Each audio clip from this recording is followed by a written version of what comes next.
and you're live. Good afternoon, folks.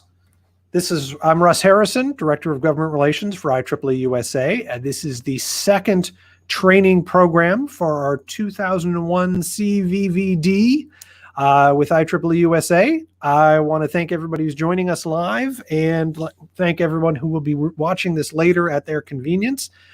This session is being recorded and it will be posted online, we hope, by Monday. For all of you to watch and or refer to as we get ready for our visits. This is the second of our training sessions. As you will recall, the first session we focused kind of on the how-to. This is how you'd run a meeting. This is how it's going to run. This is what to expect. What we want to focus on today is, well, what you're going to say and the messaging.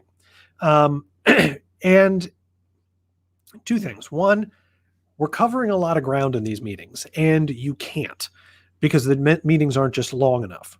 So one of the things you have to decide, and your team has to decide between now and the 14th, is which pieces of this you're going to focus on.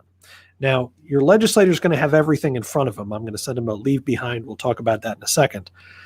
But you don't have time to cover anything in any sort of depth. So I want to start by just reminding you that you should be focusing on what you don't want to say as much as what you do want to say, because we just simply don't have time to cover everything. All right, let's just jump into this. Again, this session is looking at the messaging and messages that we're going to convey, you're going to convey. Let's start by talking about the leave behinds or the papers. Two sets of materials that you are going to be receiving in the next week.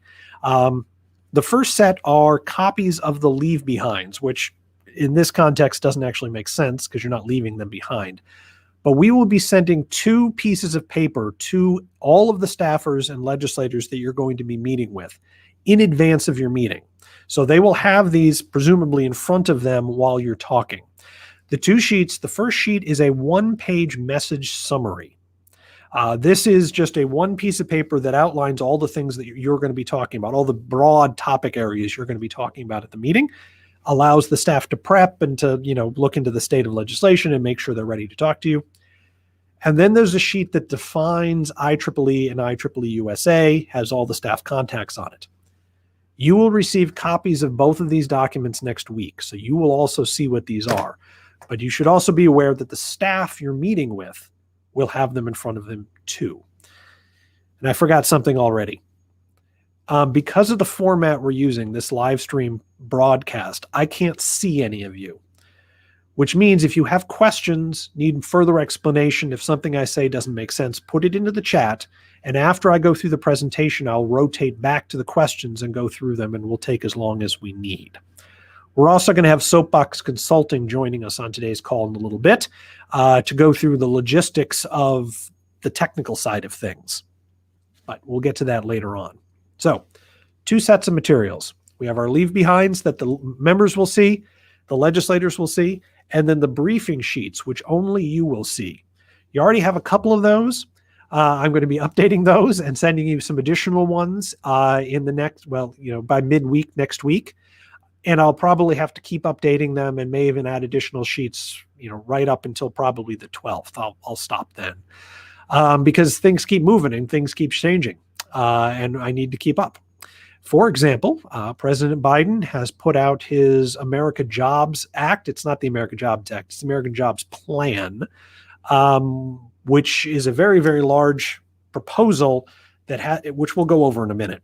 But it impacts what we're going to talk about. And so I will make sure you're updated on all that. Most of those documents will also be available on your Soapbox app, which you will be receiving in a little while. And so you'll have electronic copies of all of this as well.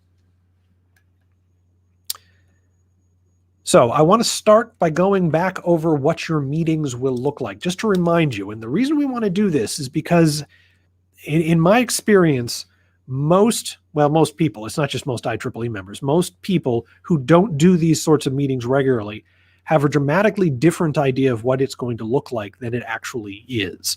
And so we want to make sure you understand the constraints you're going to be operating under during this conversation.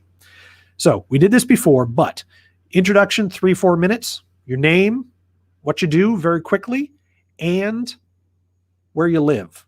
Very important. What we're here to talk about, 1 or 2 points, kind of broad issue areas, big picture topics, local stories on why talking about this is so important to this particular legislator or you, which is perfectly valid as well. But the point here is that this is not a policy brief. You're not going to discuss the big picture policy, explain all the details. You're going to focus on a couple little things that are unique to your region, your district, your town, or you personally, on why you think this topic is worthy of a meeting. Then you're going to go through your asks. This is what we want from you. We want this, this, this, and this. And this is why. All of that should take 15 minutes. Less is always better. And then you're going to make yourself available to questions. As we talked about last time, if your legislator or the staffer interrupts you while you're going through your pitch, you're going to stop, let them talk, and then respond, and that'll mess everything up, but go with it. And then answer questions as long as they want. Sometimes they have a lot of questions. Sometimes they want details. Sometimes they don't. Once the question's done, thank them for the time and hang up. The emphasis here is on delivering the maximum targeted information to your legislator and staff in the shortest amount of time, and then letting them get back to work because they don't have, they have other calls and other meetings and things to do. So as we go through the talking points and go through the issue areas, I'm going to be giving you a lot more information than you could possibly use. Because you're engineers, you're technical professionals, you like to know the big picture, I'm going to give it to you. But I need to emphasize that you're not going to have time to go through it all on your meeting. This is not a comprehensive subject matter briefing. It is a sales pitch. You are not going to have time to educate anybody about anything. You're going to be able to tell them a couple quick stories, a couple data points, and then go to the asks. What do we want? This is a sales pitch. Your objective here is to get your legislators to agree to things, to agree to do things, and then, of course, do them later on. Your basic message is, whenever you're meeting with a legislator, this is what I want from you, Mrs. Legislator, and this is why I want it. Now, notice I'm not saying this is why it's important.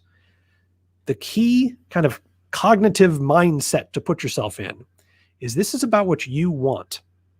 Which means as we talk through all of the various angles and all of the various data points and all of the bills and all of this and that we're going to do in the next little while, what you're going to ask yourself, which of this is most important? Which of this is most persuasive? Which of this is the piece that I'm going to take the time to convey to my legislator?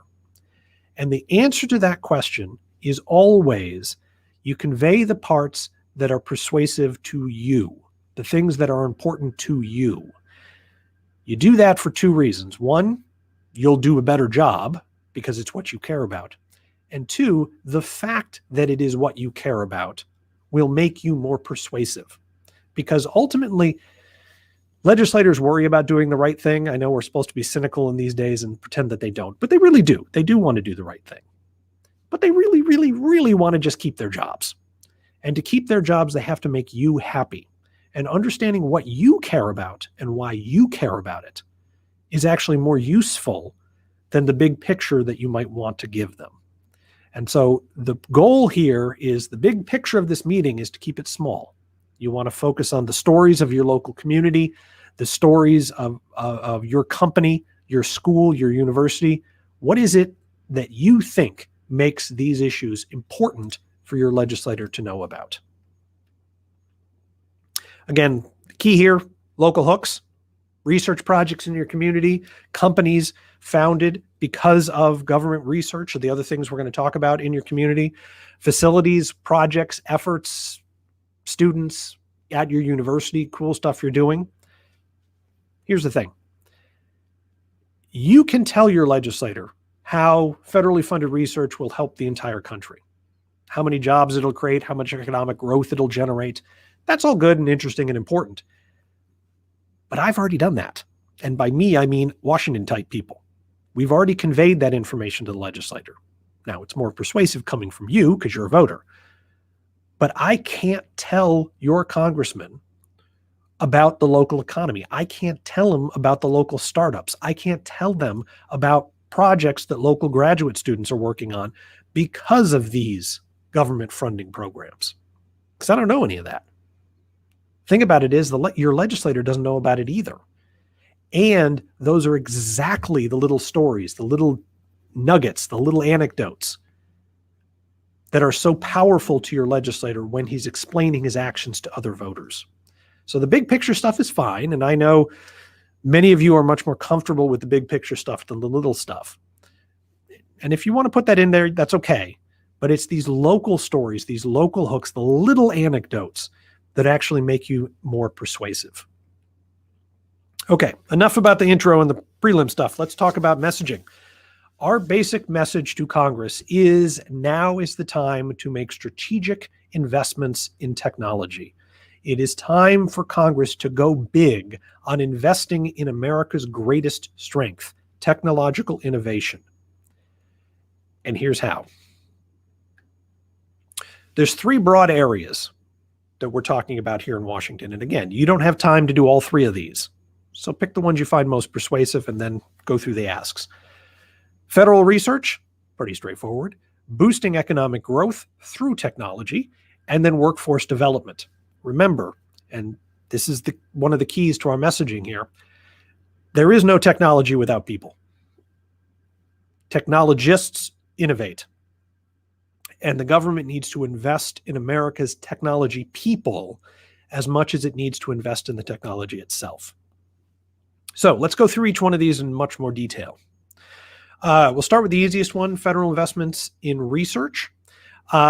You guys know the basic talking points. Research is key to the long-term health of the United States. A vastly disproportionate amount of America's economic growth over the last 100 years has been directly because of technological innovations. China is investing heavily in research, and we need to keep up with them. All these basic pitches, your congressmen know, your senators know. And so you can repeat them because they're important and they're true. And I'm going to be sending you more information with kind of the details. But the interesting thing is almost everybody in Washington has now accepted that basic argument. The debate in Congress right now is not if we're going to substantially increase investments in technology, but how we're going to do it, which is very good. Again, your legislators have seen the big picture stuff, but they haven't seen what it means to Missouri. They haven't seen what it means to Indiana. And that's the kind of information that they really need from you. The ask here, and when I say ask, is this is what you're going to tell your legislators you want them to do. We're asking for 5% real growth in research investments and support. 5% real growth in research investments. And we want them to support the Endless Frontier Act.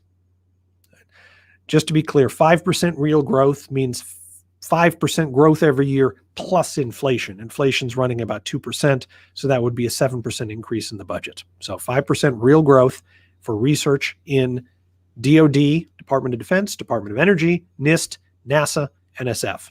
And again, your legislators will have all of this in front of them when they're talking to you. The Endless Frontier Act is a bill which we're going to talk about a little bit more later, but it was a bill introduced last year by Senator Schumer and Young in the Senate. And they're the ones really pushing this. Among other things, it would appropriate $100 billion new dollars. So we're not taking money from other places. This is $100 billion in new dollars over 5 years, specifically for technology research. And that's a lot of money. That $100 billion is a lot of money. Senator Schumer is championing again this year. It's showing up in the president's job plan. We'll talk about that in a minute. But it's a bipartisan, bicameral idea that had good support last year. Now, you have a memo briefing on this with some of the other details. Let me explain to you very quickly why it didn't pass last year. Nothing got done last year until the very last minute. Literally, it was like the last day of Congress. So they passed half of the major bills. They passed the entire 2 years of that Congress. So there was one particular bill that everything got attached to called the NDAA, the National Defense Authorization Act. It's not important. The Endless Frontier Act was added to the NDAA by Senator Schumer. The problem is the NDAA is a bill that authorizes the Defense Department. It allows the Defense Department to legally exist, basically. The Endless Frontier Act was an appropriations bill. That is, it's a bill that allowed the government to spend money. The NDAA was not an appropriations bill. So when Senator Schumer added the Endless Frontier Act to the NDAA, the Appropriations Committee, specifically the chair of the Appropriations Committee, Senator Shelby from Alabama, said, whoa, wait. Appropriations bills go through my committee. You do one of two things. You take that off of this bill, or you let my committee take a look at it. Except this was mid-December and there wasn't any time, so Senator Schumer had to remove it.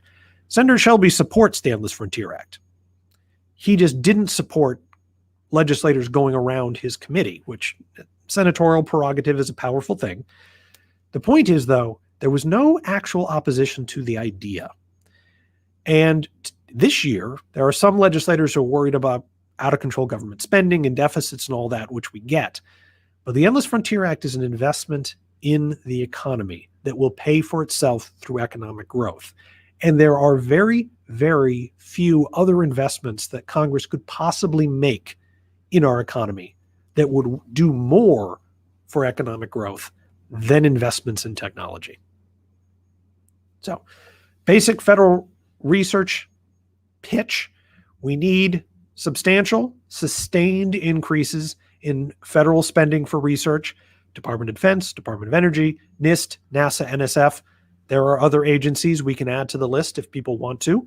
Basically, every federal agency has a research arm, and because almost all research gets involved in technology, there are IEEE members working on all of it. So we can make this list longer if you like. Those are the key agencies that we work on. And then support the Endless Frontier Act. And for those of you coming from New York, which we have a good team coming from New York, please thank Senator Schumer for championing this bill and make sure he knows that we're there with him. The Washington staff has already talked to him, but it's always good to know, for him to know his voters are paying attention too. Okay. Boosting economic growth starts to get a little more complicated. This has been helped a little bit by the president's job plan, which we'll talk about in a minute. But the technology sector is uniquely important to the U.S. economy. It creates a disproportionate number of jobs, and those jobs pay disproportionately well. We can get you numbers on those if you'd like to have them. However, that basic data point is, again, very well known in Washington, and it's not very contested. It's fairly well established. The basic data comes from the Bureau of Labor Statistics. You saw the report I sent around from AAAS, which was actually not written by AAAS. It was written by the Science is Us campaign, which is a different thing that lives at AAAS, but it's a different organization. But legitimate research into economic growth. And here's the cool thing that came out of that report. I mean, the importance of technology to the U.S. economy is a big deal. But 60% of STEM jobs don't require a degree. Now, I said like 12 times already, your job isn't to focus on the big picture. That little data point, however, is something I would like you to consider saying at some point in your meeting, because that is politically a really big deal. Here's the problem. There are some legislators, many legislators, that worry about economic inequality in our country. It's a perfectly reasonable thing to worry about. They are concerned that investing in STEM research, STEM students, universities, involves investing money in people who are already relatively wealthy, which is true. People with college degrees, particularly advanced college degrees, in general, earn more money than Americans that don't by a fairly sizable margin. And so there is some hesitancy in some corners of Congress. I'm not saying this is wrong, just saying it's there. There's some hesitancy for investing in these areas heavily because legislators would say, well, we really need to focus our energy on poorer Americans, not wealthier Americans. And we can come back and say, oh, yes, but investing in technology helps all Americans because, rising tide raises all boats and maintaining the health of the economy is good. But the fact of the matter is, investing in technology does help Americans without college degrees. About 60% of the jobs that we create don't require a college degree. They require training. They require experience. They require an understanding of basic technology, basic math, basic science. But a high school diploma, a couple years in a community college, a certification course, even self-taught online courses is usually enough. And so just to give you an idea of the people that we're talking about here, every company in the country and every government, the state, local, national, county governments need cybersecurity experts to implement cybersecurity solutions. But for many of those companies, and especially for many of those government organizations, the cybersecurity expert isn't coming up with solutions. They're going out and finding solutions and just implementing them and then monitoring them. And a lot of those jobs can be done with, a year or two of community college or, specialized training in cybersecurity. You don't need a 4-year degree to do it. We need people with 4-year degrees in cybersecurity. We need people with PhDs in cybersecurity. But we also need people who just know how to use the tools those guys create to protect a specific system. Those are well-paying jobs, they're stable jobs, they're essential jobs, and you don't need a 4-year degree to do it. We need to hammer this point home specifically because it responds to a concern that has been raised about our requests. It is important that Congress understand that the investments we're asking them to make will help every American. And every American will be helped directly. Well, not every member. Every American has the opportunity to be helped directly because the jobs we're creating will go to all Americans, which is important politically. A couple particular pieces of legislation. The CHIPS Act and the Foundries Act, which are two very similar pieces of legislation introduced last year. Just to clarify, any legislation introduced before 2021 disappeared on January 3rd when the new Congress was sworn in. So CHIPS Act and Foundries Act were introduced in 2020. They are not currently in Congress because when you start a new Congress, all the old legislation disappears. The two bills are very similar. They call on the government to help companies and to encourage companies to move manufacturing facilities back into the United States. Foundries Act tends to be focused more on conventional manufacturing, car manufacturing, bike manufacturing, whatever. The CHIPS Act is focused on computers and technology, computer chips in particular. Through tax incentives, tax breaks, and direct financial assistance, as well as some regulatory changes, it makes it easier for companies to move manufacturing facilities back into the United States, and we think that's fantastic. And so we support those, and we would like Congress to prioritize them. It's worth noting that the CHIPS Act is part of President Biden's American Jobs Plan that he released on Wednesday. So the president agrees with us on this. Now, we don't actually need both bills because they actually do more or less the same thing. We only need one of them. So we're focusing on the CHIPS Act. But if the CHIPS Act when it's in its final form, is written correctly, most of the companies that could have taken advantage of the Foundries Act will also be able to take advantage of the CHIPS Act. So you don't need both of them. But citing both of them is good because it'll give your legislators an idea of the types of things that we want to have passed. Then we get to broadband. We are in favor of ubiquitous broadband deployment. 100% of the United States should have access to high-speed broadband. Now, we don't say rural broadband because rural is just part of the country. A little less than half the population, although much more than half the country itself. The problem is there are parts of urban America and suburban America that don't have access to broadband either. Poorer Americans, parts of the inner cities, even if they're surrounded by areas with excellent broadband access, some of the poorer parts of our country doesn't have access either. So we want to make sure that legislators know we are in favor of wiring the entire country, not just rural America. But Congress actually gets that. Spending money on high-speed broadband is very, very popular in Congress. Both parties, both chambers, pretty much everybody thinks this is a good idea. there's a wrinkle in this, which we'll talk about in a minute. But ubiquitous broadband deployment is a priority, and it's something Congress should invest in. And then infrastructure investments. Again, part of the president's job plan. We'll talk more about them in a bit. We are particularly interested in investing in cybersecurity, which you have a sheet on, investing in the electrical grid, particularly improving the resilience and dependability of the electrical grid, and investing in our research infrastructure. That is our national labs and our universities, specifically the research equipment, labs, facilities, all the toys the people there get to play with, as well as the people themselves. More on that in a minute. And so our basic ask is support efforts to reinvigorate American advanced manufacturing, technology manufacturing, and use technology and the technology industry to revitalize the American economy and get us going again.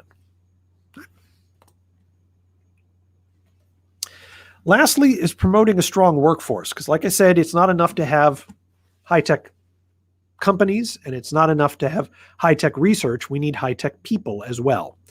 Two parts of this equally important. First, we have to do better at developing the American talent pipeline.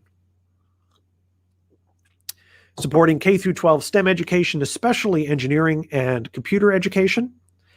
Supporting extracurricular engineering programs like FIRST Robotics, Girls Who Code. There are a million of these programs. It doesn't matter which of them you cite, because Congress isn't going to pick one of them to fund. They're going to create a pot of money to fund all of these type of programs. So if there's a particular program designed to pull kids into the STEM fields, or in particular pull them into engineering, you should talk about that one. I just know FIRST Robotics and Girls Who Code. And we want to especially reach out to parts of the United States, who produce very few engineers.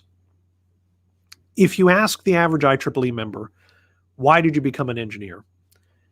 The vast majority of the time, it's because their father, their uncle, their cousin, their brother, their grandfather, somebody in the family was already an engineer, and that's how they got into it. Which means if you take a community that has produced no engineers, the children in that community probably won't even hear about engineering as a profession until it's too late to become one. The United States has to do a much better job at reaching out into poorer communities, disadvantaged communities, rural communities, Native American communities, to teach those children in those communities about the potential of becoming an engineer. Because this is the frustrating thing about this issue. Engineering has historically been what is called a bridge profession. It's a field you can go into if you start off relatively poor, and allows you to move into the middle class. So for example, medicine doesn't do that. If you're coming from a poor background, it is very, very difficult for you to become a doctor, because it's just really expensive. And it's a complicated process. So it's hard to really know how to navigate it. Engineering isn't like that. Computers aren't like that. If you come from a disadvantaged background, you can in fact become an engineer and make a good, stable, middle-class salary, if somebody tells you about it. If we don't tell people about it, they can't take advantage of it. So we want to improve the talent pipeline in the United States by investing in our children, investing in schools, investing in extracurricular programs, and making a special effort to reach out to disadvantaged parts of our country to tell them about the potential of fields in technology, or careers in the technology field.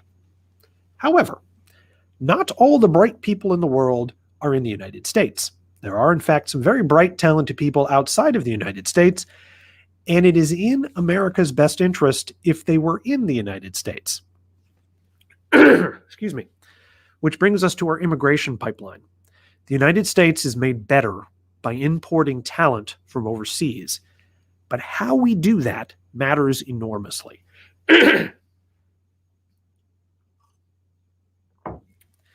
Excuse me.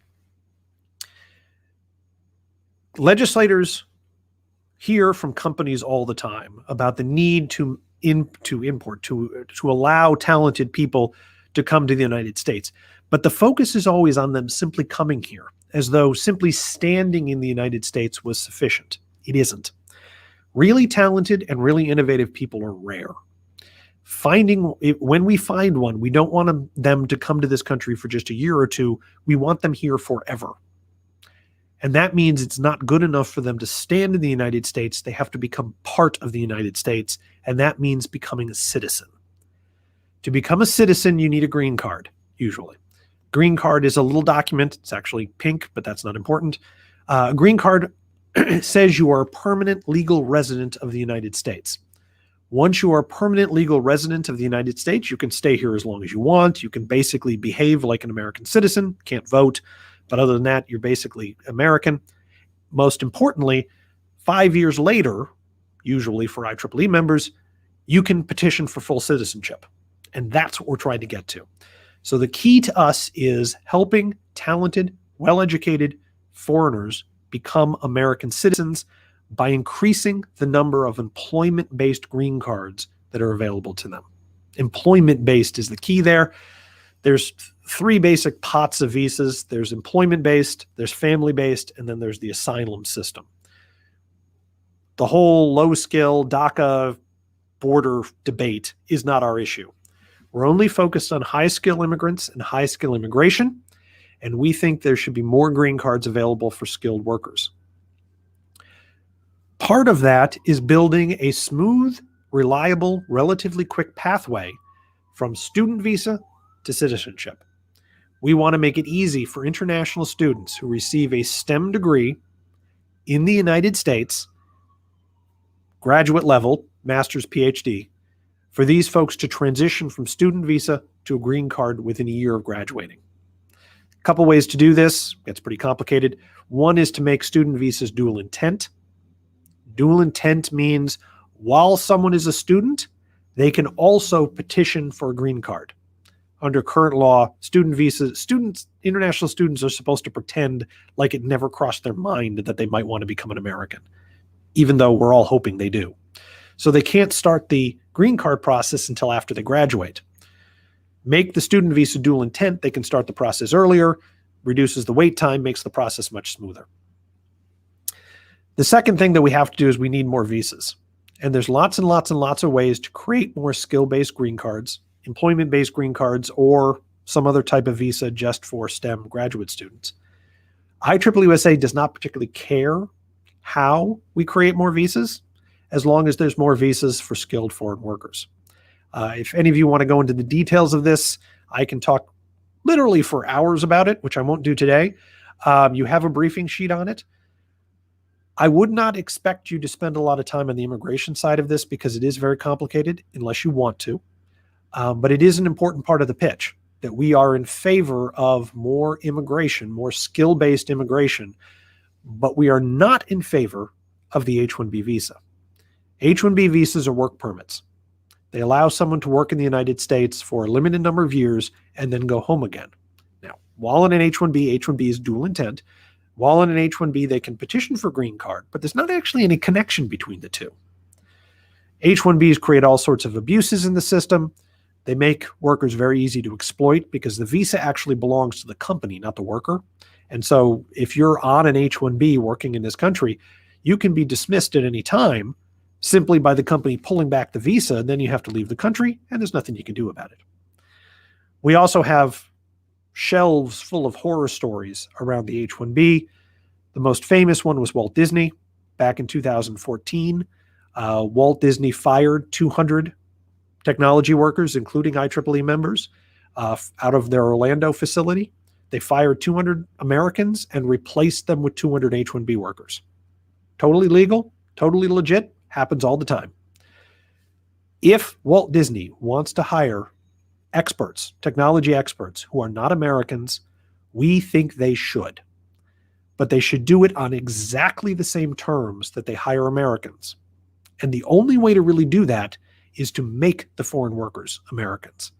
And we are more than happy to work with Walt Disney to help them hire who they need to hire as an American reasonably quickly. But we are not on board with them hiring temporary foreign workers who do not have the same rights as Americans and are therefore cheaper than Americans. Understand that dichotomy. We're in favor of green cards. We're not in favor of guest worker programs like the H-1B. All right. Now, I had this presentation all ready to go and had some papers to go with it that were very impressive and eloquent. And then the president went ahead and released his American Jobs Plan on Wednesday, which deals with many of the issues that we want to talk about you want to talk about at your meetings. This is a quick summary. If any of you watched the legislative update I did at 1 o'clock, we went through this in some detail. I'm not going to do that again now. I'm just going to point out that these pieces of the president's plan, and this is just part of the plan, it's much bigger than this. There are a few that we particularly care about. And you should know that these things are in the president's plan, particularly when you're talking to Democrats. Republicans are going to be less excited that President Biden thinks these are good ideas. Democrats will want to know that. A couple of things, 100% affordable broadband coverage. That's a good thing, although there's a caveat we'll get to in a second. $50 billion for the tech directorate at NSF. This is key. That's the Endless Frontier Act, except in President Biden's plan, it's half the size. Senator Schumer has proposed $100 billion for a new tech directorate at the National Science Foundation. The president has now proposed $50 billion. We would prefer $100 billion. Just to be clear, if all we get is 50, that's still a lot of money. But if you have time to bring this up in your meeting, and if this is what you want to focus on, make sure you point out that we prefer Senator Schumer's proposal. There's also $40 billion in President Biden's plan for R&D facilities, which is fantastic. IEEE-USA has been asking Congress for more money for our research facilities for years, and it's nice to finally see it in there. $50 billion to protect the critical supply chain, and $50 billion to implement the CHIPS Act. And that is the other reason we're focusing on the CHIPS Act in our meetings. Foundries Act is good too, but the CHIPS Act is in the president's plan. So that's where we want to focus our efforts. It's more likely to pass. Makes sense. If you want more information on the American Jobs Plan, the 3-4 page summary of it, which is all that we have public at the moment, is on the White House website, whitehouse.gov. The link is down there, or you can just Google it. It pops up immediately. Okay. There are two parts of the American Jobs Plan that we are concerned about. There's actually three. One is that it doesn't say anything about cybersecurity, but we're going to talk about that separately anyway, so that's okay. The plan calls for 100% high-speed broadband coverage for the entire country, which is great.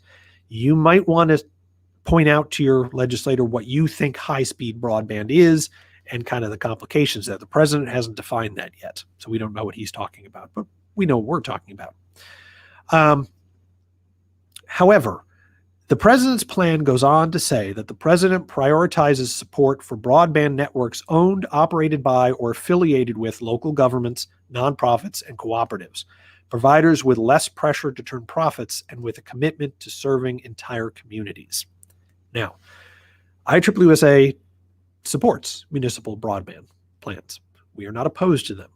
However, we also support private broadband companies and do not oppose them. This language is somewhat concerning and it is quite controversial.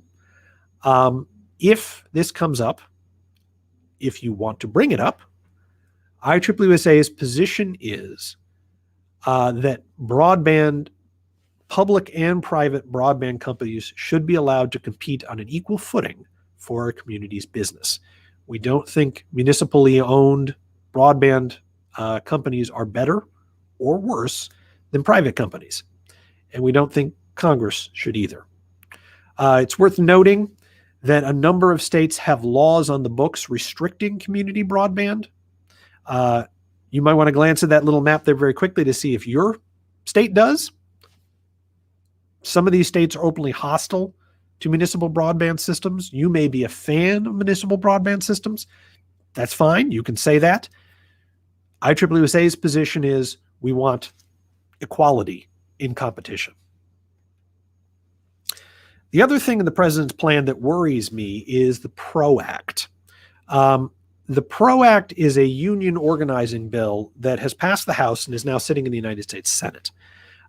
We don't care about union organizing. We do care about a little provision at the very start of the bill that defines independent contractors. I will get you some material on this because it gets very, very complicated. The basic problem here is that as written, the PRO Act in the United States Senate that has already been passed by the House of Representatives and is part of the President's American Jobs Plan, as written, the PRO Act will make it very difficult to be a technology consultant in the United States, an independent technology consultant in the United States. If you are just one person with some clients, or one person who would like clients, the PRO Act is going to make it very difficult for you to be in business. And that's a problem. If this comes up, if you want it to come up, we are not interested. And again, if your opinions differ, that's fine. It's your meeting, not mine. But IEEE-USA's position is we don't have a position on union organizing, not our problem. But we don't want Congress to make it difficult for individuals to become technology consultants, independent contractors, without having to join a company to do it. Okay, that was my quick summary of the topics that we're trying to cover in our fly-in. And it is vitally important that you recognize that you cannot do what I just told you to do. I covered a lot of material relatively quickly, left out a lot of the details, and it took me 40 minutes. And you have 10 in your meeting. Your assignment from here to the 14th is to think about the areas I covered. Which of those are uniquely important to you and your community? Where can you tell local stories highlighting the importance of these issues to your community, yourself, your business, your family, your school? And focus your time on those pieces of this pitch. This is another way of saying you have to give some thought between here and the 14th into what you're not going to say. And this is especially true if you're part of a large delegation. If you're part of the California, New York, Virginia, Maryland, Washington state delegations, and you're talking to one of your senators, there's a lot of people in your meeting. And you simply don't have time to spend 20 minutes explaining some of these issues. So what aren't you going to say? What is the heart of the matter? What is really the key thing you need your legislators to hear, to know, to understand why they have to focus on this? And as I said before, you figure that out by figuring out what it is that makes it important to you. And then that's what you talk about. And if you do that, you'll be persuasive, you'll be memorable, and you'll be effective. And then you need to ask Congress to make bold investments in technology and technologists in 2021. And remember, the purpose of your meeting is to ask them to do something. So after you've finished explaining these issues and why they're important, you want an explicit act, you need to do this. And all of this will be written out on a piece of paper that they will have in front of them. Okay. That was an awful lot. We're going to circle back to questions again at the end, and I can answer questions and talk to you as long as you all are curious and have questions to ask. But I want to give the Soapbox guys a chance to talk as well. As you all know, we have always done these CVDs in person before. Everybody has. And IEEE-USA used to organize all the meetings and do all the leave behinds and do everything else all by ourselves, which we did predominantly because we had an astoundingly talented person working in our government relations department, Bernadette Concepcion, who tragically retired on us this year. And so because Bernadette was not with us, and because there are simply so many of you, and that this is virtual, we have contracted with Soapbox Consulting to help us with the logistics of your meetings. I have known Soapbox Consulting for over 20 years, well, almost 20 years. I actually knew Chris Cush, the owner and president of Soapbox Consulting, before there was Soapbox Consulting. And so they are a great organization. They really know what they're doing. They do this for hundreds of groups each year. And I am thrilled that they're going to be able to help us. Kevin, are you with us? I am. Can you hear me okay? I can hear you just fine. Introduce everyone to Kevin Schultz, who is our liaison with Soapbox Consulting for this effort. And Kevin, I'll throw this over to you. I'll keep controlling the slides just to keep things easy, if that works. Well, thank you, Russ, and thank you for inviting us to be a part of this event. I am Kevin Schultz. I'm with Soapbox. We had the pleasure and the honor to schedule your meetings. I salute you for being one of the very first groups to meet with this new Congress. You'll be one of the first to discuss what you think our priorities should be as a nation. So the map you're looking at right now gives you a glimpse of where you all come from. If you see a blue dot near where you live, you know you're represented by a Democrat. If you see a red dot near where you live, you know you're represented by a Republican. So there's 183 of you registered for this event from 38 states, and you will be conducting more than 200 meetings on the Advocacy Day. Good news, no one is doing this alone. We put you in teams. So you'll be with your team on the Advocacy Day on April 14th. And before then, for a practice session on April 12th. I'll get into that more in just a minute, but on April 12th at 5 p.m., you'll get on the GoToMeeting platform, which is what we use. You'll talk with each other, you'll get comfy with the technology, and then you're set for the Advocacy Day a couple of days later. Just a reminder, if this is your first time doing this, when we talk with members of Congress and their staff on Capitol Hill, they are the people who represent us. They represent us whether we voted for them or not. We don't discuss the election or politics. We warmly and sincerely invite everyone who represents us to support our issues. Let's go to the next slide, please, Russ. I'm going to take you through the Soapbox mobile tool. Next Wednesday, the 7th, you'll receive an email from Soapbox that reveals your own individual schedule in real time. So keep an eye on your inbox next Wednesday for an email from Soapbox. You want to check in on the mobile tool occasionally. It's a website. It's not an app. You don't have to download anything. The first time you go into the mobile tool, we call it a mobile tool, it will ask you for a cell number. It's so that Soapbox can send you reminders an hour before each meeting. All of your meetings are in Eastern time. If a change happens on the day of the event, you'll get a text with a push notification. So if you're out on the West Coast, and you forgot that we've put these on Eastern time on your schedule, you will get a text an hour beforehand so you're reminded about your meeting coming up. Now, you can use your mobile tool on your desktop or your laptop, not just your phone. In fact, that's how most people use it these days. They use it on their desktop or their laptop because it's much easier to type the feedback after each meeting. But those reminders and those push notifications will go to your phone as a text. I want to point out a few things here that you're looking at. On the right side, these are the buttons that come up when you go into the mobile tool. In the middle, there is a documents icon. You heard Russ talk earlier about our briefing documents. Well, you'll find copies of all of our documents are in there. Russ and I are going to load them in there, and you'll be able to see them. You can print them, you can pinch, you can zoom, you can even email them to a staffer who says they did not get a copy. We will send copies of these briefing documents to each Hill office, but as you can imagine, they often have inboxes that are quite full. So sometimes they'll tell you, I didn't see it, or can you forward that to me? And you will have that ability. You'll just need to ask them for their email address, and you can forward it right there from that documents button.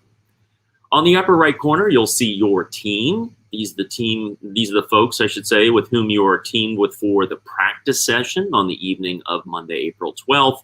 And then again, your meetings for the event on April 14th. On the left side, there's a green button that says Your Schedule. That is the button you will use most often. It has all the links to your meetings, and that schedule is in real time. So if something changes, you'll see it change. Remember, Capitol Hill is always in flux, so you're going to see a lot of changes on that day. We like to say about 10% of the meetings change every day. Let's go to, one other button I want to point out. There is a button called the Bio button, so you can read more about your member of Congress beforehand if you like. That's right below the Documents button. All right, let's go to the next slide, please, for us. If you click on your team, you'll get a list of folks you are paired with for all of your meetings. Your team has the exact same meetings. That way you don't have to reconfigure each meeting between each appointment. You come up with a spiel, you march through your day together, you support one another. And if you want to contact someone before the meetings, the email addresses of your teammates are going to be right there in the mobile tool. Next slide, please. When you click on your schedule, this is what it will look like. First, it shows you the order of your meetings in time order and who you should expect to meet with. So you'll notice the staff names are there and their titles. There's a legend for the title, so if you're not sure exactly what an abbreviation means, you just press that legend button. If it says with member, you are meeting with the member of Congress, or at least you're on their schedule. It has a link to the meeting right next to it. So for almost all of you, you'll go back to that same link all day. TBAs. So when you get your schedule next Wednesday, we still have a full week to schedule meetings. So you'll notice that there are a lot of TBAs still on your schedule. Not uncommon. There are many offices that wait until the committee hearing schedules come out before they'll even confirm a time. So if you see a TBA, it's not a decline. We're still working with that office to schedule a time. Second thing that I want to point out on these schedules, we have listed our key committees in brackets. These are the members of Congress who work with our issues more than others because of their committee assignments. If you're a newbie to Advocacy Day, don't worry about key committees at this point. Another thing that we track on the schedules, new members of Congress. You may have heard there's more than 70 of them. They need to know who we are. They need a little 101. It will say new in parentheses on the schedule if you're meeting with a new member of Congress. But remember, you have a chance to make a champion out of your new member of Congress.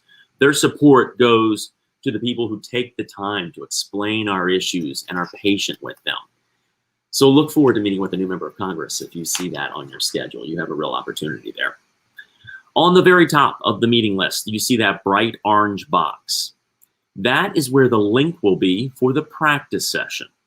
The practice session will be held on Monday, April 12th, starting at 5 p.m. and will go until 7 p.m. Now, you can take 15 minutes if you want. You can take half an hour, but we are going to have those virtual meeting rooms open for 2 hours. And the way it will work, and really we call this a tech run. You know, it allows you to use your mic, your camera, put yourself on mute, use the chat button if you want, so that you get comfortable with it before the actual day of the event and the member of Congress is waiting for you. So at 5 o'clock in the evening on April 12th, that's Eastern time, you'll go into the mobile tool, you'll click on your schedule, and then you'll go to that bright orange box, click on the link, and it will take you to your practice room with the others from your team. Now, Soapbox opens those virtual rooms, so if you go before 5 o'clock, you might notice that it's not open yet, and then we'll close it at 7. But if for some reason you're not able to do a tech run, you're not able to practice, or maybe some other folks from your team are not there, maybe you're alone because the other team member couldn't be there, you can have your tech run by yourself, and then you could also, on the morning of the event, we will open all of these rooms early. So on the morning of the event, you can even go into one of your meeting rooms a half an hour early and practice then if you're not able to do it on that evening. Another thing I want to point out about the schedule here, do you see that megaphone on the left? That is the feedback button, and Russ will really like it if you fill out the feedback. After each meeting, you'll press the megaphone icon and answer the questions so you can let Russ know how each meeting went. He and I are going to get together and decide what those feedback questions will be soon. The one mistake I sometimes see veteran advocates make is that they think they only need to fill those out if the member of Congress has changed their mind. No, even if it's a friendly office, they do everything we ask them to do. Please let us know. Russ likes to know how to lead the next time he calls that office.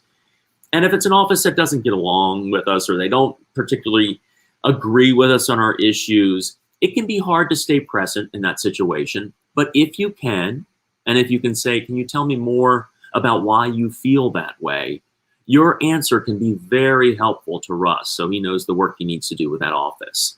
And keep the dialogue going. So again, we need at least one person from each meeting to fill out that feedback form. Let's go to the next slide, Russ. So we use GoToMeeting for these virtual meetings because of the simplicity of GoToMeeting. You click on the link next to the meeting and you join. Most of your meetings are video meetings. A handful, will be listed as conference calls because the Hill office wants to call in instead of using the video. That happens. Sometimes they don't want folks to see into their house or they're not dressed for success. So you might see that. But even if you see conference call on your schedule, you can still click on the link so that you can see the other people from your team and you can use your computer audio. The only time you would not click on a link is if you see it says office provided link or office provided number. You'll just follow the instructions. It's usually just an office gives us a phone number and a pen and you'll dial in. They just don't want to use video. If you have any tech issues with your camera or pulling up GoToMeeting, you can simply always call in on that phone number, the backup number that's next to the link. Again, it's very simple. There's only 4 things you can do in GoToMeeting. You can mute yourself, you can use your camera, you can use your mic, and you can chat in there. Let's go to the next slide, please. I'm going to give you some tips now. First, Soapbox will have a live help desk during your practice session on April 12th, so that if you have any issues, you just call us at that number on the upper right-hand side, 202-362-5910. It will be in the mobile tool, but you can write it down now if you like, 202-362-5910. We will also have 10 folks ready for your calls on the day of the event. So if you have any issues at all, you're just going to call us, and we'll take care of you. Other tips, remember to put yourself on mute when you're not speaking. Please put your pets, your children, your loud appliances out of the room. Remember to not stray from our issues. You don't want to talk about the election or politics. The meetings will stay brief. 20 minutes, even in the virtual world, is common, so you want to be succinct. Soapbox has sent our policy brief documents to each Hill office, or we will, before your meeting. So just remember that, but if they say they have a full inbox, you have that ability to forward the document. A word about security. When we schedule these meetings, we schedule these on behalf of your delegation. So the office knows that you're coming, they know what you're talking about. These scheduled meetings are a reflection of the relationships the offices of the members of Congress have with you. So it's critical that you respect your other advocates and these offices, and under no circumstances share the links with anyone else. If you share the link with someone and they're not on the roster, that can cause an issue with the office, and they might prematurely end the meeting. So just keep those links for yourself. Remember the megaphone button and fill out the feedback questions after each meeting, and then do not debrief in the meeting space unless you're certain that the member or the staffer have left the meeting.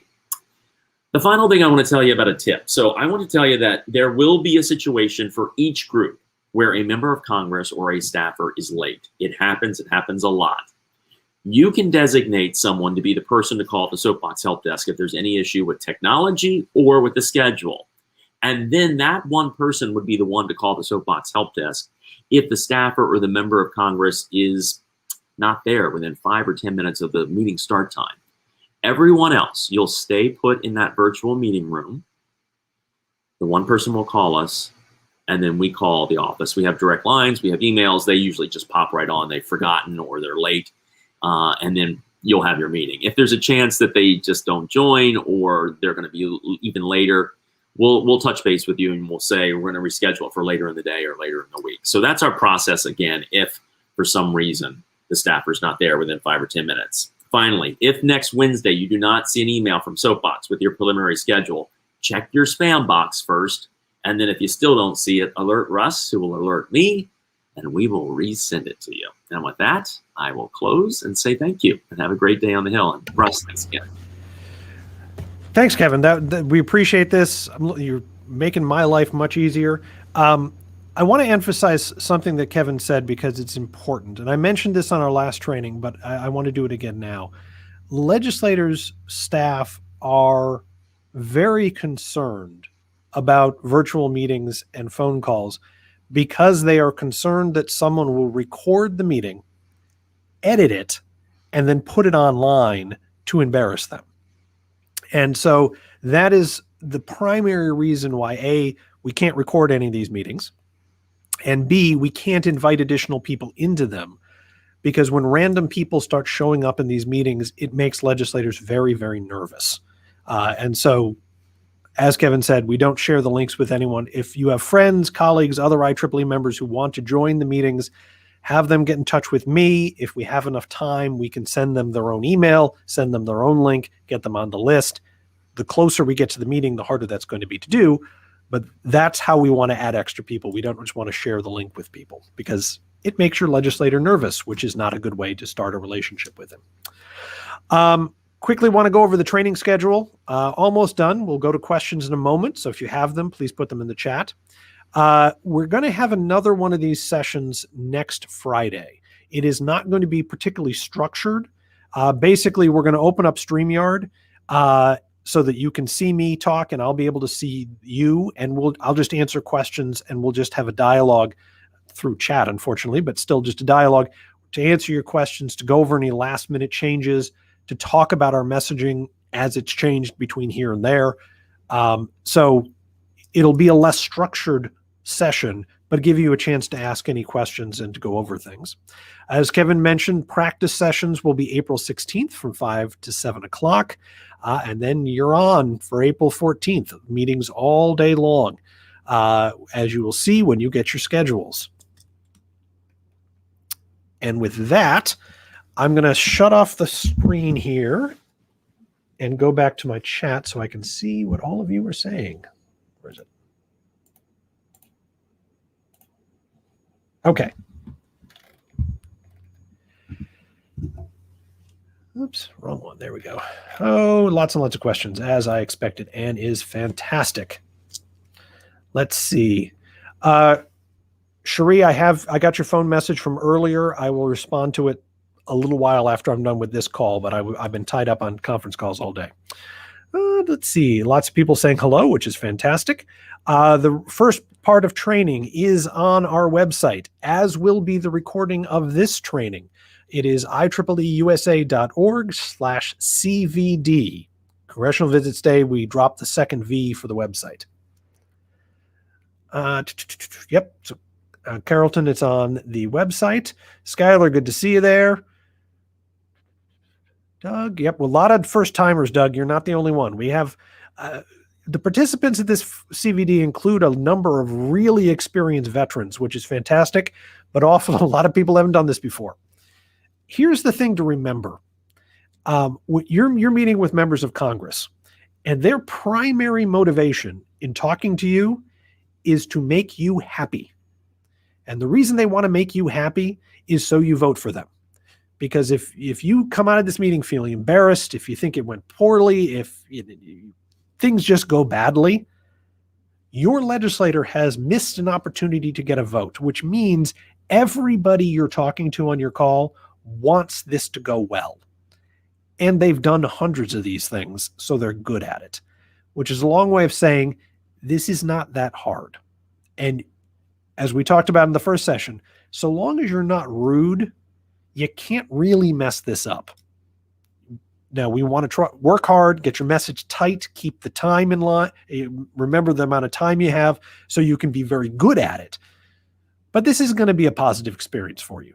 And even if you don't really know what you're doing, it's still going to go fine, because ultimately the only thing you have to do to make this effective is to be sincere. This is what I'm worried about, and this is what I want you to do, Mr. Congressman. And if you do that, you're going to be fine. If you do that without being rude, you're going to be fine. Let's see. Oh, Jonathan, thank you for putting the link in the chat.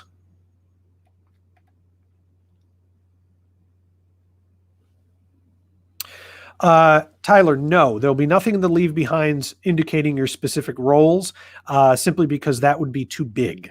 And we want to keep the leave behinds to one page because they're not going to read anything beyond that. It is entirely appropriate for you to, when you introduce yourself, to say, I'm the section chair for IEEE, I'm this and that. Some of you have IEEE resumes that rival small books. Don't go through the whole thing. But if you want to hit a couple highlights, that's actually good.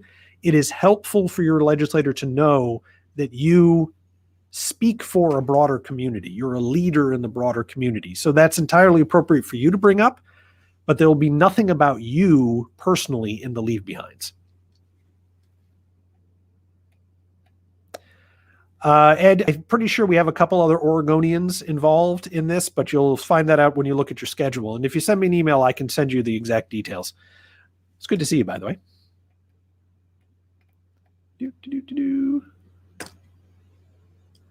Yeah, Joe, thank you. Yes. The less you tell them, the more they remember. Their legislative staff and Hill people meet with people all day long, all week long. The goal here is to try to have them remember something about you, so they remember something about your pitch. And the less you talk and the more focused you are, the more likely it is that they're going to remember you.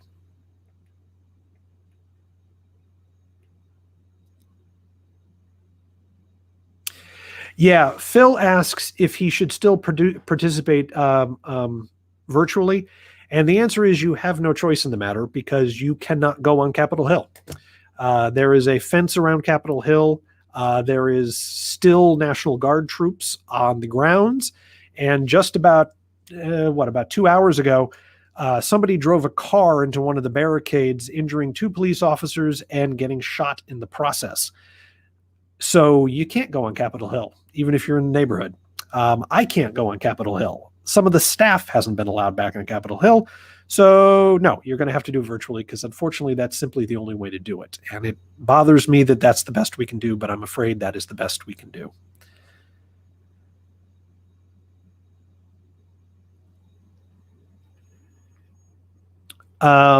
Doug is asking an excellent question. Doug is a federal employee, and he's saying, I can work for the Navy, and then I am a member, and then I'm an electrical engineer. I don't know exactly what you do for the Navy, but if you're not allowed to talk about it, say, I'm afraid I can't say. They know what that means. They get it. They've talked with other Navy guys. They've talked with other people that work for the federal government. They know the rules better than you do. When you say I work for the Navy, they are going to be curious, because they're interested in servicemen and people who are serving our country. And if they say, oh, where are you stationed? What kind of work do you do? And you say, I'm afraid I'm not allowed to talk about that, or I'm afraid I can't say, done. That's the end of the conversation. Don't worry about it. They understand, and any response you give will be acceptable. We have a bunch of people from Silicon Valley, including Tom Coughlin, our former former president of IEEE-USA. Let's see. I'm looking through all the comments, finding questions. Yeah, Tom asked a question about AB 5. That's a complicated question. Tom, I'm going to send a 1-pager around with information on AB 5.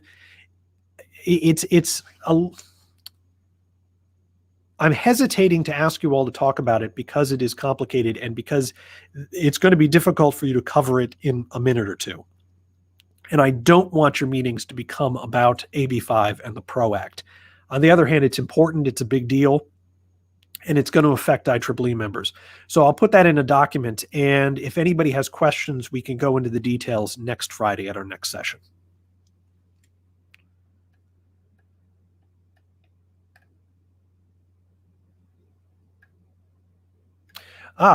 Brendan, as Brendan Godfrey tends to do, he reminded me of an important point. One other document that I'm going to email to all of you is an Excel spreadsheet that lists how many IEEE members are in each one of your states and each one of your congressional districts. I'm hesitant to send that to Soapbox Consulting, because I don't want to spread it beyond IEEE. So I don't think it'll be in the app. But one of the first things you want to tell your legislator is, we are from IEEE, the world's largest technical professional society. We have roughly 170,000 members in the United States and 316 in your district. The only part of that sentence they will remember is the 316 in my district. All the rest of it is irrelevant to them. But that is definitely something that you will have, and it's definitely something you want to convey to your legislator. You don't want to go into detail about the rest of the membership and surrounding areas, just the people, how many people vote for me. That's all that they care about. But yes, Brendan, we will be getting that out to you shortly. A lot of good advice from federal employees on how to talk about their employment, which is an excellent question. I just want to remind all of you that you are participating in this event as a private citizen, not as a representative of your employer, not as a representative of IEEE even. Some of you actually can speak as a spokesman for IEEE, but most of you can't. And that's okay, because your congressman doesn't want to know what IEEE thinks. He or she wants to know what you think. So you are all here as people, not representing anybody or anything. Yep, good team from Utah.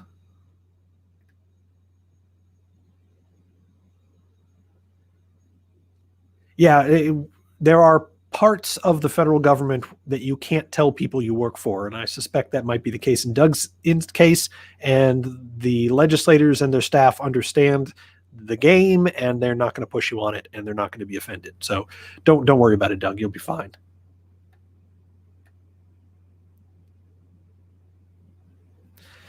Hendrik, who apparently is an expert in this, which is good. Like I said, some of you guys are, some of the participants in this effort project, some of the participants in our CVVD are really, really good at this. And so lean on those folks who know what they're doing. And by the way you get good at this is you do it a couple times. It's not actually that complicated. But yeah, you guys are not experts on policy. You are not experts on legislation. You are not experts on the American Jobs Act, American Job Plan. I have to stop doing that. Nobody's expecting you to. When I go in to talk to your senators, I have to know what all the legislation says, because if I don't know stuff, there's no reason to talk to me. You guys are voters. It doesn't matter if you don't know stuff. They still have to talk to you. So your goal is not to try to be me, because you're better at it than I am. Your job is to be you, a voter who is an IEEE member, who knows stuff about technology and is worried about things. And that's all you got to do. Nice and simple. Jim, yeah, some STEM jobs that do not require a college degree. Techs, IT techs, computer repair guys, in the robotics industry, a lot of people who just know how to build things. They don't know how to design things, and they don't know what to build. But if you tell them put that piece on that piece, they know how to do it. In factories, almost all American factories are extremely high tech now, and somebody has to run them. Some of those people require PhDs, some of them require bachelor's degrees, and some of them just need to be good with machines. In a previous life, I worked with the steel industry. And one of the things the steel industry used to say is an American steel mill used to employ 30,000 people. Now it employs 8,000 people and produces twice as much stuff. And of the 8,000 people that work there, 4,000 of them have college degrees, but 4,000 of them don't. And those can be very, very good jobs. A lot of people in the programming world don't have college degrees. For example, there are people that have web design businesses that just know how to design websites. They don't have a degree in anything. They just, they're not designing websites for the Bank of America, but the local flower shop doesn't need anything that complicated. They can do that. And that's a good job. They can pay quite well if they're allowed to do it under the PRO Act, but that's a whole other story. Yeah, Tom points out a lot of certifications, a lot of training is necessary, a lot of education is necessary, but not necessarily a degree. James Gover, if you want to focus on boosting economic growth, that is what you should focus on. But you're focusing on boosting New Mexico's economic growth, not the country's. New Mexico is different and has unique concerns. And James, I know that's what you want to focus on, and you're an expert in that area. You should do that because that's what you do.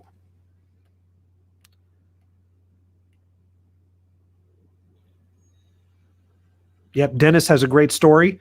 You should tell that story to your congressman. My son runs a 25-person IT department here in Pennsylvania, and he doesn't have a degree, but he just learned by doing it. That's what STEM is about. That's what engineering is about. Kind of as an aside, one of the best things I ever heard about MIT as a school is the head of its robotics department didn't go to college. And there are only a couple of universities in the world that are courageous enough to do that, and MIT is, and that's why it's a cool school. The fact that I'm also grew up in Boston had nothing to do with that evaluation. Yeah, Andrea, if you have stories of particular people that work in your fab that do not have college degrees, you should tell that story. Why do we need the CHIPS Act? Because it'll employ electrical engineers and chip designers and people with big fancy degrees and that know how to design computer chips. And this person in our community, who's a wonderful person, works very hard, is very talented, and doesn't have a college degree. That's the jobs we're creating, as well as the PhD jobs. It's absolutely essential that politicians understand that particular point. And let me phrase that. If they understand that point, we win.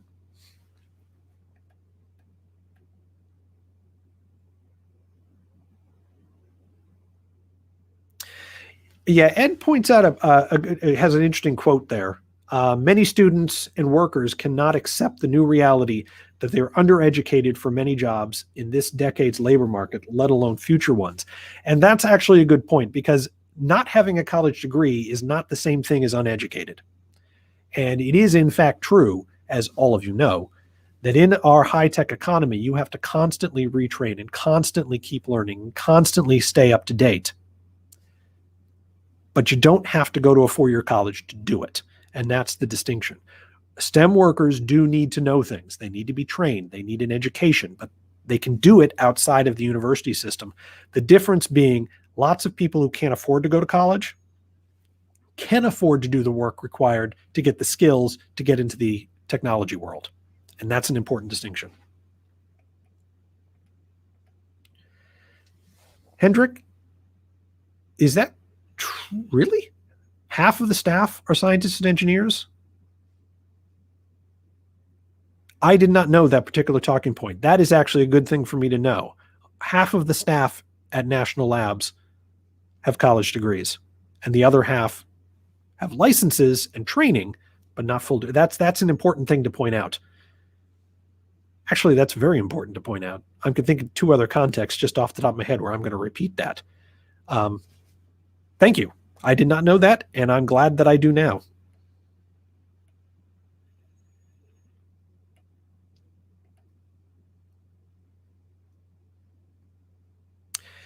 Don, yeah, you are correct.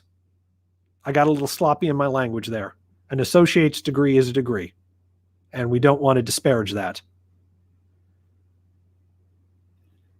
So 60% of STEM jobs do not require a four-year degree. You're right. That's an important distinction. I'm a big fan of community colleges, and I think a lot of people can go pretty far with an associate's degree as long as you're willing to work. Let's see.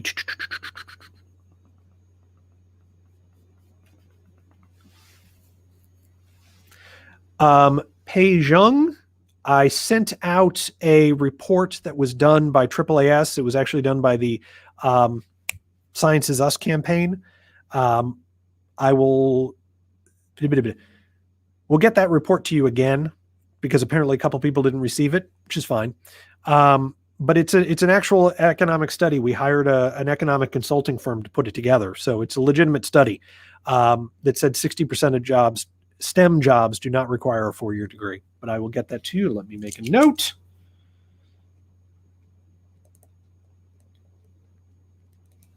For various political reasons that I'm not going to go into because they will bore you, we can't put that particular report online, which is irritating. But if anybody's really curious, I'll tell you if you want to send me an email.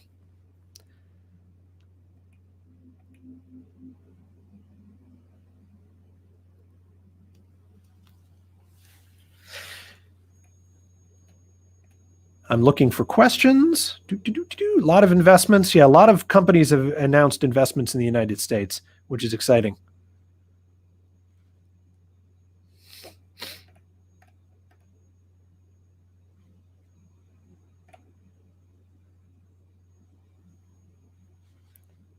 Thank you, Ed. Good quote there. 50% of, quote, good jobs do not require college degrees. That's okay. You can highlight the other one, Jonathan. I was about to get to there.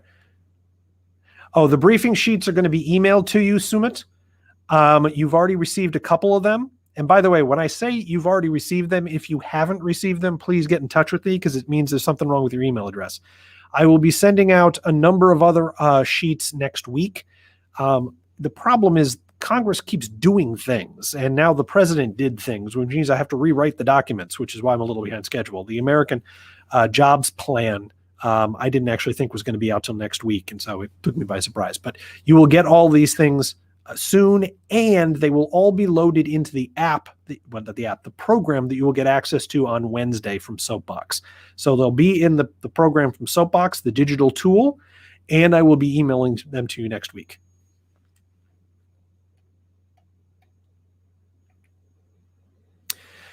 Hendrik, the H-1Bs, so it's interesting. Academia uses H-1Bs for postdocs, and there's two ways to look at this. On the one hand, they're the only way postdocs can stay in this country, usually, because other visas aren't available. And that is true, and that is important because we want our postdocs to stay. However, it's also true that some universities do use H-1Bs to underpay their workers, to exploit their workers. There have been cases of universities using H-1Bs for support staff, which is not really appropriate. And there have been examples of universities using telling graduate students on H-1Bs that they have to do things that they couldn't tell an American, like the number of hours they're working and the working conditions that they have to operate under. So most universities use the H-1B simply because they have no other option. Some don't. It's also true that some postdocs are postdocs because they can't get any other visa, and that's the only way they can stay in the country. I have no problem with them being postdocs. That's perfectly fine. But I do have a problem with the U.S. immigration system forcing them to not join the workforce and get on with their life because they have to sit and wait for years and years and years and years for a green card to become available. I would rather allow all graduates to have access to a green card rather quickly, and those that want to be postdocs can be postdocs on a green card, and those who don't want to be postdocs can go be whatever it is they want to be. But you're right, H-1Bs do play an important and perfectly valid role in the higher education system. Let's see, Richard has asked, how much can we focus on regional state needs for research funding and economic development approaches? It is important to represent the unique needs of each state. Richard, the unique needs of your state is what you should spend the bulk of your time doing. Don't talk about what the country needs. I mean, you can mention it. You really want to focus on what your state needs. Now, you can't ask your congressman to push grants to your state because congressmen can't do that. It's actually illegal. And generally speaking, we don't want to ask your congressman to do something illegal. That's generally not a good way to have a successful meeting. But you can talk about the importance of it. You can talk about what local universities, local labs will do with that money.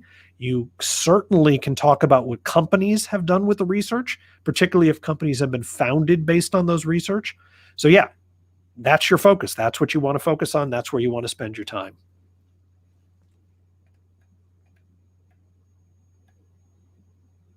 Oh, Skylar, nice quote. This training is informative and suggestive. The meeting is yours. Yeah, you should listen to Skylar. He said it faster and more eloquently than I did.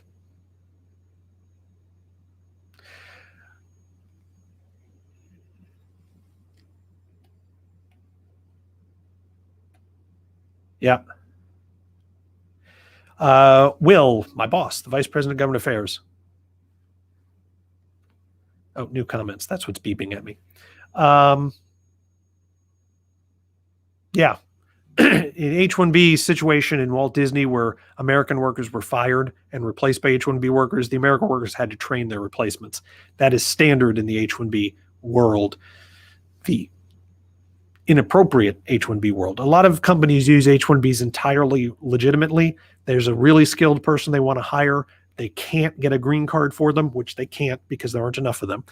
And so the company uses an H-1B to basically put the worker in a holding pattern until a green card can be available.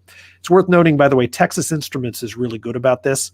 They sponsor almost all their H-1B workers for a green card almost on their first day, which is exactly how it should be done. But if it takes 3 or 4 or 5, 10, in some cases, years to get a green card, you know, they need someplace to put them so they can start working while they wait.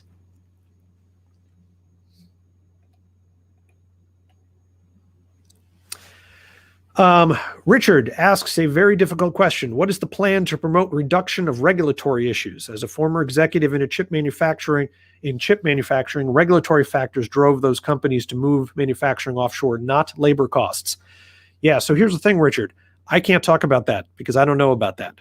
You can talk about that from a firsthand experience. And the fact that you are a former executive means you can do it as an unbiased observer. You're not in there asking the congressman to do your companies a favor. You're not in there to try to get more money for your company.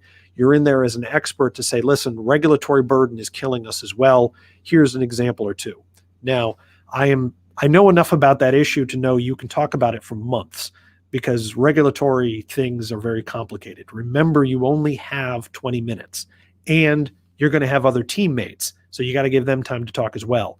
But establishing that you understand the regulatory burdens placed on chip manufacturing companies, but you're an unbiased observer who is not tied to any company is an important thing to relate to them.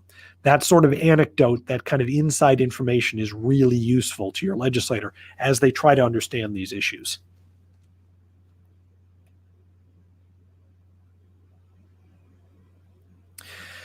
Yes, YB Gray. Yeah, I'll get you the information on the PRO Act. It's a problem.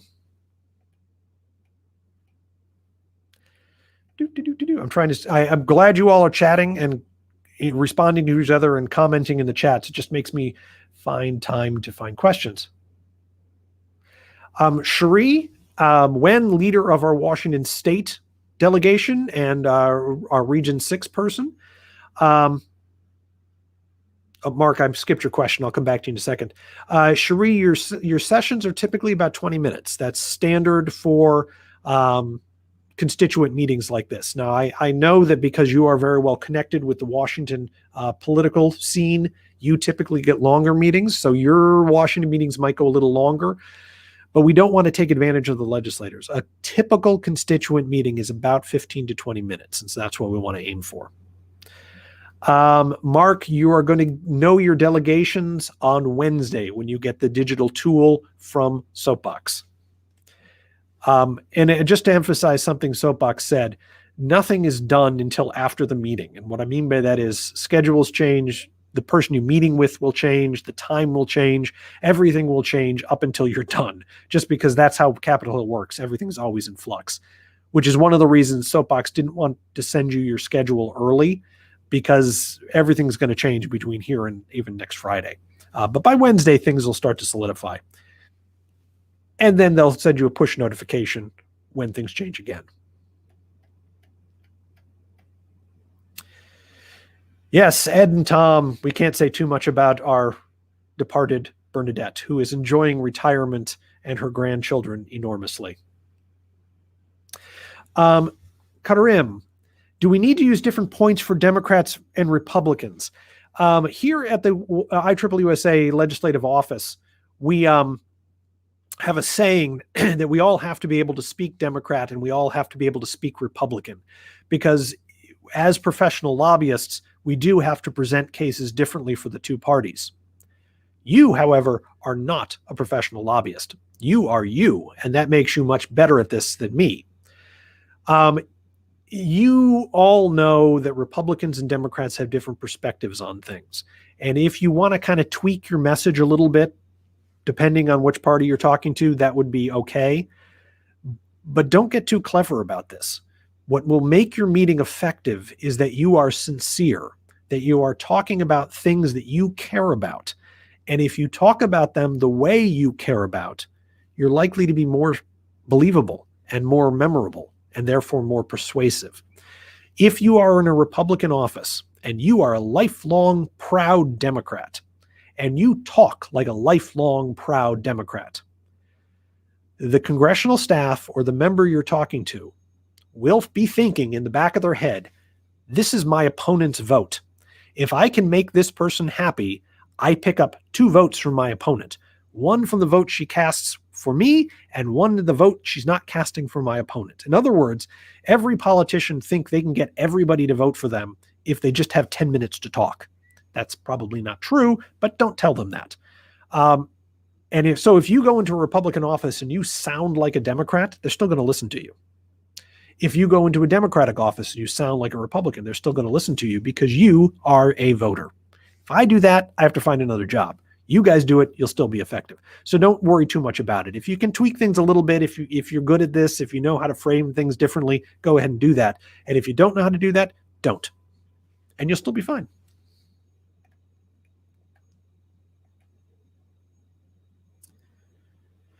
Karim, excellent question. This is why you need to chat with your team in advance. If it's a team of 2 or 3 people, each one gets to make 1 point. Maybe somebody gets to make 2, but you all need to know what people want to focus on because you don't want to repeat yourselves. If you're a team, if you're going to one of the California Senate meetings, there's like 18, 19 of you, not all of you are going to get to make a point. And so the group has to decide in advance who's going to do the talking and which 2 or 3 points you're going to make. And that means some people aren't going to get to say what they want to say. You guys can go back to the staff later and send them an email saying, hey, I didn't have time in the meeting to say this, but I think this is important too. Perfectly fine. You guys can also go back and have additional meetings in a month or two. Send an email to the staffer, hey, can I chat with you for a second? That's perfectly legitimate. But you got to keep everything into 20 minutes. And part of that is working together as a team. You're all on the same side. We're all IEEE here. We all have the same basic concerns. You're not going to see eye to eye on what the most important things are, but you're going to need to reach a decision, reach an agreement on what you're going to focus on as a team.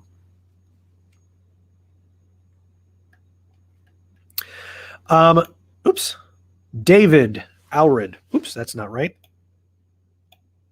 A little screen just moved.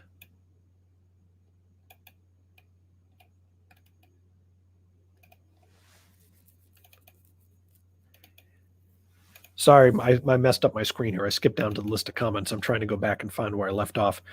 David asked a question saying, will people have more than one meeting? All of you will have 3 meetings. Of the 200 and whatever meetings we're trying to schedule, we won't end up getting a couple of them. But most of you will have 3 meetings, 2 senators and 1 representative.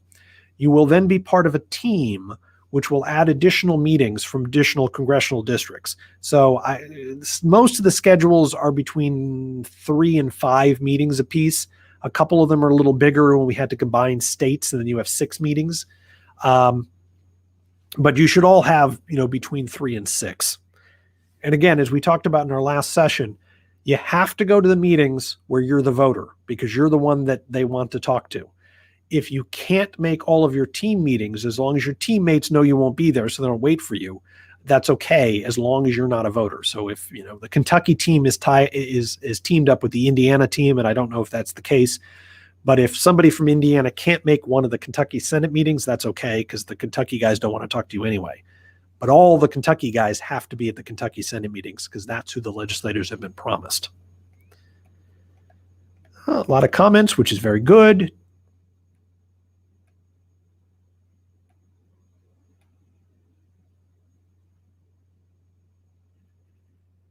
No, the practice meetings should be on the 12th. April 12th is where I'm down with Alexander Lee, the 4 or 5 mark. And again, I think I skipped some. I kind of been jumping around. And the Alfred, the comment above that, yes, April 9th is at 3 o'clock Eastern.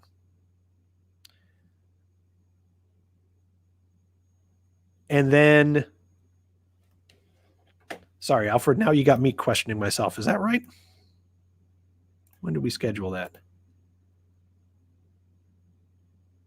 Pretty sure the 9 o'clock, the meeting on the 9th is scheduled at 3, same time as this, just to keep it simple. I will verify that, Alfred, and send out an email to everybody. The practice sessions should then be on the 12th from 5 to 7 o'clock. You also have the option of getting together a team on the 14th before your meetings. The meetings will be, the sessions, you can log in half an hour before your meeting, which should be enough time to get yourself organized. So if you can't do it on the 12th, you can do it on the 14th. You, of course, can organize yourself over email. You can set up a different conference call, a Zoom call on your own. You don't have to work through the official channels to do this. We just schedule 2 times to make it easier.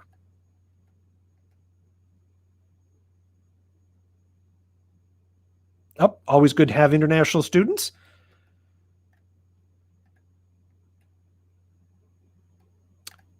And again, I'm looking for questions. Lots of good questions. Appreciate the vets helping each other out.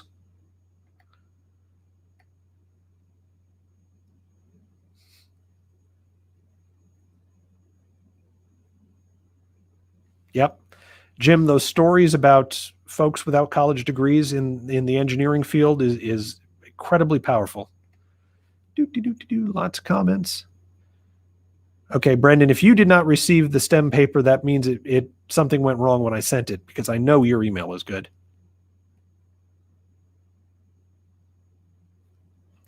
Don, yes, good question at 9:15. What is the earliest time for West Coast members to meet with Congress? Your congressmen are probably going to be in Washington on the 14th, which means they're on Eastern time, as is the staff. We generally don't schedule meetings before 9 o'clock, which means 6 o'clock your time. That's very unlikely, however. First of all, the members of Congress and staff know that you're on the West Coast and they don't want to piss you off by asking you to come to an early morning meeting. And most staff generally don't like doing constituent meetings at 9 o'clock in the morning because they're not awake yet. So usually these meetings don't get started till 10 o'clock, which means still 7 o'clock your time. But for West Coast meetings, I would expect most of them to be in the afternoon.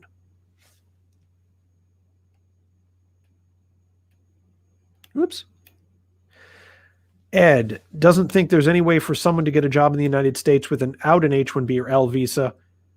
That is not exactly true. You need a visa to work in the United States. There are other visas beyond H-1B and Ls that you can use, but H-1Bs and Ls are the larger programs, and they're the ones that are used predominantly in the tech field. So there are other, there's an H-2 visa that's used by agricultural workers. There are B visas, there are P visas, there's a couple other ones. There's actually hundreds of other ones, but so there are other work visas out there, but the H-1B and the L are the two temporary visas that are most commonly used in the tech sector.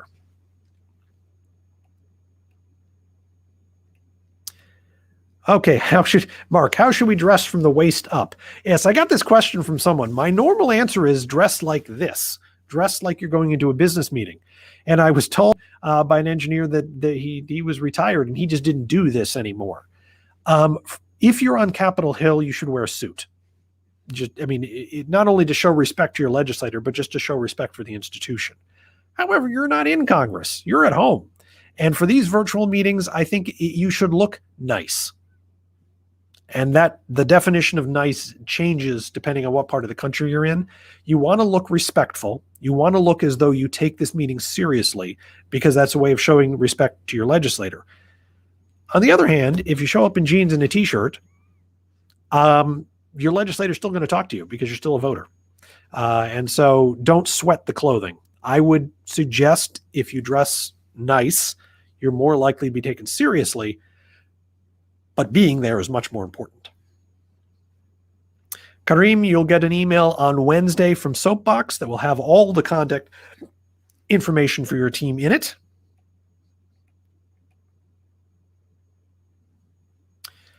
Jim, I can send you the Kentucky folks. Let me make a note. Shanker, this entire presentation is recorded and it will be placed on the IEEE-USA website, hopefully by Monday. You can find it at IEEE-USA.org/CVD, which is actually a pretty good way to wrap things up. Ed, you should have a camera on if you can. You don't have to, but A, it will help the legislator trust you, and B, it will help create a personal connection. People respond to people's faces. It's very, very deep inside the primordial part of our brains that we respond to faces. And so allowing your legislator to see you will build a better connection between the two of you than just a blank screen. So if you can have the camera on, you should do that. If you can't, you should still do the call and apologize for not having a camera, but it happens. Okay. That is everything I had. If I skipped any questions, feel free to email me. Again, on the 9th, we will have another conversation where I'll be able to answer your questions as long as you have them. Thank you guys for doing this. Thank you for putting up with me. It is wonderful to see some old friends on this call. Wonderful to see some new folks. Some of you, this is the first time you've really interacted with IEEE-USA. Hope you're having a positive experience. If you need anything from me, from IEEE or IEEE-USA, please let me know. If you need to back out, we've had some people cancel. It happens. We understand. Please let me know as soon as you do so we can cancel your meetings. And with that, this is going to be fun. This should be a positive experience. I know it will be a powerful experience on Capitol Hill. There is simply no better way for us to influence Congress than to do meetings like this. And I am very grateful to all of you for your willingness to participate.